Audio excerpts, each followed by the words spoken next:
시청자 여러분 안녕하십니까? VOA 뉴스투데이 시작합니다. 이 한국의 방위비 분담금 문제와 관련해 미국 의회에서는 대체로 무리한 인상 요구에는 비판적 분위기입니다. 미 국무부는 방위비 분담금에 대한 트럼프 대통령의 입장은 일관돼 왔다면서 동맹국들이 더 기여하기를 원한다고 밝혔습니다. 첫 소식 이조은 기자가 보도합니다. 민주당의 애덤 스미스 하원 군사위원장은 8일 VOA에 방위비 비용 분담을 권장할 수는 있지만 대폭 증액을 강력히 요구하는 건 또 다른 문제라고 밝혔습니다. 특히 동맹국과 파트너국들에게 미군 주둔 기본 비용의 50%를 더한 비용을 청구하겠다는 트럼프 대통령의 제안은 비판적이라고 전했습니다. 일부 공화당 의원들도 무리하지 않은 수준에서 한국의 방위비 분담금 증액 요구 자체는 타당하다는 입장을 밝혔습니다. 마이크 라운주 상원 의원은 분담금 증액 요구는 북한을 압박할 수 있는 기회이기도 하다며 한국이 군사적 재원을 늘릴 필요가 없다고 한다면 미국도 그럴 이유가 없다고 주장했습니다. 그러나 미국의 지나친 방위비 증액 요구는 미군 주둔 자체에 대한 문제로 이어질 수 있다는 우려도 있습니다. Interestingly enough, it's just for a term of 1 year, where typically it's a 5-year term. So we're going to be right back in the cycle of talking about supporting forces, the South Korean support for our forces on the peninsula. Can you talk about the significance of maintaining our force presence there? Is it critical, or can we afford to draw down? 공화당의 댄 설리번 상원 의원도 증액 필요성에 공감하면서도 주둔 비용 플러스 50과 같은 수준의 요구는 동맹국들을 멀어지게 할 위험이 있다고 여러 차례 지적해왔습니다. Yes, but if for some reason, at the end of the day, there was no agreement, we had to pull out our forces from Japan and Korea, what would be the strategic implications for the United States? Would that be a good? 수십 년간 미국의 동맹 분열을 시도해온 러시아와 중국, 북한이 반기릴이 될 것이라는 우려입니다. 이런 가운데 국무부는 한국의 방위비 분담에 관한 트럼프 대통령의 입장은 명확하다는 원론적인 입장을 내놓았습니다. He said that he wants our allies to contribute more. It's certainly a reoccurring theme. We're also, I would say that we are, here at the State Department, we're of course very appreciative of the considerable resources that South Korea has provided to support the alliance. 이런 가운데 민주당이 장악한 하원은 주한미군과 관련된 직간접적인 비용과 분담금의 상세 내역을 먼저 살펴봐야 한다는 인식이 반영된 입법 조치도 추진하고 있습니다. VOA 뉴스 이조은입니다. 한일 갈등은 북한과 중국 위협에 맞선 미국의 전략을 약화시킬 것이며 따라서 미국이 적극 중재에 나서야 한다는 전문가들의 조언이 나왔습니다. 이 경제 측면에서는 한국이 일본이 아닌 중국 등으로 공급망을 확대할 경우 이 중국의 경제 지렛대에 놓일 수 있다는 우려도 제기됐습니다. 함지하 기자가 취재했습니다. 워싱턴의 민간단체인 헤리티지 재단이 한일 갈등 문제를 다룬 토론회에서 브루스 클링너 선임 연구원은 한일 간 분쟁은 과거에도 자주 발생했지만 이번에는 양상이 다르다고 분석했습니다. 과거와 달리 경제와 안보 분야가 핵심 쟁점에 포함되면서 해결이 쉽지 않게 됐다는 겁니다. In the past, the economic and the security realms seemed exempt. And indeed, they were moderating or mitigating factors that eventually led to a resolution or at least moving issues. 전문가들은 미국이 사태 해결을 위해 더 많은 노력을 기울여야 한다고 강조했습니다. 미국이 일본, 한국과의 동맹을 각각 초석과 핵심 축으로 부르고 있다는 사실에 주목하며 이것이 약해져서는 안 된다는 지적도 나왔습니다.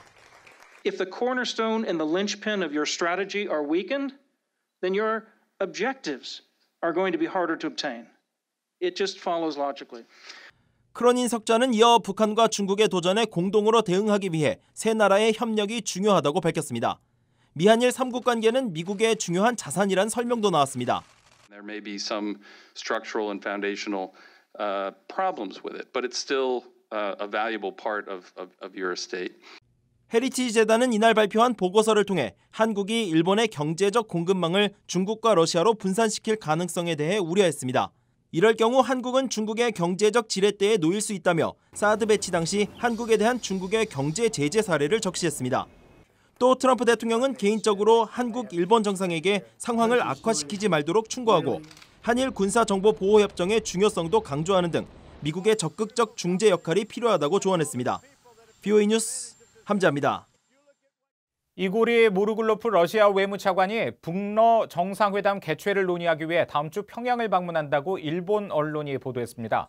일본 NHK 방송은 8일 러시아 정부 관계자를 인용해 모르글로프 차관이 블라디미르 푸틴 대통령의 북한 방문 준비를 포함해 양국 간 현안을 논의하기 위해 다음 주 평양을 방문한다고 보도했습니다. 이 관계자는 또 푸틴 대통령의 방북 시기에 대해서는 북한과의 대화에 달려 있다고 말했다고 덧붙였습니다. 앞서 러시아 주재 북한 대사관은 전날 모르글로프 외무차관이 북한 측의 초청을 받아 평양에서 북한 당국자들과 회동한다고 밝혔지만 구체적인 일정과 의제 등에 대해서는 언급하지 않았습니다. 유엔 안보리가 북한산 석탄 수입을 전면 금지한 내용을 담은 대북결의 2371호를 채택한 지 2년이 지났습니다. 석탄의 상당량을 북한에서 사들이던 중국의 수입 동향에도 큰 변화가 생겼는데요. 김영교 기자가 전해드리겠습니다. 유엔 안보리의 2년 전 대북결의 2371호가 적용된 뒤 중국의 무연탄 주요 수입국은 북한에서 러시아로 바뀐 것으로 나타났습니다. 중국 철강업계 전문 온라인 매체인 중국 철합금 재선에 따르면 중국은 올해 1월부터 2월까지 러시아로부터 무연탄 429만 톤을 사들였는데 이는 중국이 상반기에 수입한 무연탄 물량의 88% 이상을 차지했습니다. 그 뒤는 호주와 인도네시아로 각각 25만 톤과 16만 톤을 중국에 수출했습니다. 2016년까지만 해도 85% 가까운 점유율을 보이던 북한산 무연탄은 거의 없거나 미미한 것으로 추산됐습니다. 중국 철합금제서는 중국의 석탄 수입선 변화는 유엔 안보리의 대북 결의 때문인 것으로 분석했습니다. 지난 2017년 8월 유엔 안보리는 북한의 대륙간 탄도미사일 ICBM 발사에 대응해 대북결의 2371호를 채택했습니다. 이 결의는 북한산 석탄과 철광석, 납, 해산물의 수출을 전면 금지하면서 북한의 주요 외화 수입을 옥죄는 결정적인 역할을 했습니다. 중국 석탄공업협회에 따르면 2016년 북한은 중국의 무연탄을 2250만 톤 가까이 수출했는데 대북결의가 채택된 2017년에는 그 물량이 4분의 1 수준으로 줄어 483만 톤을 기록했습니다. 중국의 결의 이행으로 북중 간 무역 관계에 큰 영향을 미쳤다는 분석이 나옵니다. Between 2016 and 2017, the largest North Korean export from North Korea to China changed from mineral fuels such as coal to textiles. So the enforcement of China of this resolution has decreased the amount of exports between the time period of 2016 to 2017. 이런 가운데 한국무역협회는 올해 상반기 북한과 중국의 무역이 지난해 대비 15.3% 늘어났으며 특히 비제재 품목과 필수재를 중심으로 증가된 것으로 분석했습니다. VOA 뉴스 김영교입니다. 이 대북 제재의 영향으로 북한의 교역 대상국과 규모가 크게 줄었지만 대중국 무역 의존도는 더욱 심화되면서 북한의 제재 해제 움직임이 본격화할 것이라는 분석이 나왔습니다. 한국 코트라가 발표한 자료에 따르면 국제사회의 대북 제재로 북한산 석탄 등의 거래가 전면 금지되면서 북한의 2018년 대외 무역 규모는 28억 4천만 달러로 전년 대비 절반 수준을 기록한 것으로 나타났습니다. 반면 중국에 대한 무역 의존도는 갈수록 심화돼 올해 상반기 북한의 대중 무역 의존도가 약 92%로 역대 최고치를 기록했으며 북한은 이를 탈피하기 위해 제재 해제 움직임을 가시화할 것이라고 한국무역협회가 분석했습니다. 현재 북한에서는 가뭄으로 인해 주민들의 영양 부족이 악화되고 설사와 같은 수인성 질병이 증가하고 있다고 국제적십자연맹 측이 밝혔습니다. 국제적십자사연맹 관계자는 VOA에 지난달 22일부터 25일까지 엘하지 아시 사무총장이 북한을 방문해 북한 당국자들을 만나고 현지 사업을 참관했다면서 이같이 밝혔습니다. 이 관계자는 특히 북한 평안남도 평원군 삼봉리에서 적십자사가 진행 중인 마을 개발 사업을 견학했다면서 적십자는 이미 위태로운 북한의 식량 상황에 가뭄이 어떤 영향을 줄지 면밀히 주시하고 있다고 밝혔습니다.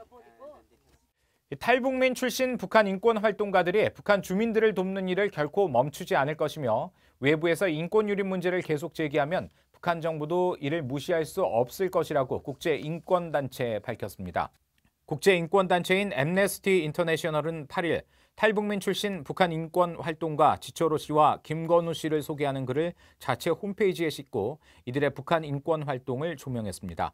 이 단체는 특히 더 밝은 미래를 찾아 북한을 탈출한 두 사람이 지난 2011년 서울에서 만나 북한에서 여전히 고통을 겪고 있는 사람들과 해외에서 피난처를 찾는 사람들을 돕겠다는 공동의 목표를 가졌으며 현재 서울의 대북 인권단체인 나우의 활동에 헌신하고 있다고 전했습니다. 이상으로 VOA 뉴스투데이 마칩니다. 함께해 주신 여러분 고맙습니다.